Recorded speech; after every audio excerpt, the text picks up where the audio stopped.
ಪಾದಯಾತ್ರೆಗೆ ಮುಂದಾಗಿದ್ರೆ ಇವತ್ತು ವಿಜೇಂದ್ರ ಅವರು ಹೈಕಮಾಂಡ್ ಪತ್ರ ಬರೆದಿದ್ದಾರೆ, ನಾವು ಪಾದಯಾತ್ರೆ ಮಾಡ್ತೀವಿ ಬಳ್ಳಾರಿಯಿಂದ ಬೆಂಗಳೂರಿಗೆ.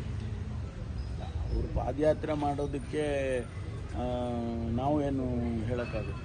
ನಾವು ಮಾಡಿದ್ವಿ, ಬೆಂಗಳೂರಿಂದ ಬಳ್ಳಾರಿಗೆ ನಾವು ಮಾಡಿದ್ವಿ. ಅವರು ಮಾಡ್ತಾರೆ ಪಾದಯಾತ್ರೆ ಮಾಡೋದಕ್ಕೆ. ನೀವು ಮಾಡುವಾಗ ಆದಂತ ಘಟನೆಗೂ ಈಗ ಒಂದು ಘಟನೆ ಹಿಡ್ಕೊಂಡು ಅವ್ರು ಮಾಡ್ತಾ ಇರುವಂತ ಮುಂದಾಗಿರುವಂತ ಪಾದಯಾತ್ರೆಗೂ ಹೋಲಿಕೆ ಸಾಧ್ಯನಾ ಸರ್? ಅವತ್ತು ಪರಿಸ್ಥಿತಿ ಅಲ್ಲ, ಹೋಲಿಸೋದಕ್ಕಾಗೋದಿಲ್ಲ. ವಿಷಯಗಳು ಮುಖ್ಯ. ನಾವು ಮಾಡಿದ್ದು ಅಲ್ಲಿ ಅನಧಿಕೃತವಾಗಿ ಗಣಿಗಾರಿಕೆ ನಡೀತಾ ಇದೆ, ರಾಜ್ಯದ ಸಂಪತ್ತು ಲೂಟಿ ಆಗ್ತಾ ಇದೆ ಅಂತ ಹೇಳಿ ನಾವು ಮಾಡಿದ್ದು. ಅವರು ಒಂದು ಸಣ್ಣ ವಿಷಯವನ್ನು ಇಟ್ಕೊಂಡು ಮಾಡ್ತಿದ್ದಾರೆ. ಅದನ್ನು ನಮಗೆ ಪೊಲೀಸ್ನವರಿಗೆ ಅಥವಾ ಸರ್ಕಾರಕ್ಕೆ ಬಿಟ್ಟರೆ ಅದನ್ನು ಹ್ಯಾಂಡಲ್ ಮಾಡ್ತೀವಿ. ಈಗಾಗಲೇ ಅದ್ರ ಏನು ಕ್ರಮ ತಗೋಬೇಕು ತಗೊಂಡಿದ್ದೀವಿ. ಸರ್, ಪರ್ಮಿಷನ್ ಕೊಡ್ತೀರಾ ಪಾದಯಾತ್ರೆಗೆ ಅಂತ? ಅದು ಅಲ್ಲಿ ಸ್ಥಳೀಯ ಪೊಲೀಸರು ನಿರ್ಧಾರ ಮಾಡ್ತಾರೆ. ಸ್ಪೆಷಲ್ ಕ್ಯಾಬಿನೆಟ್ ಕರೆದಿರಿ ಸರ್.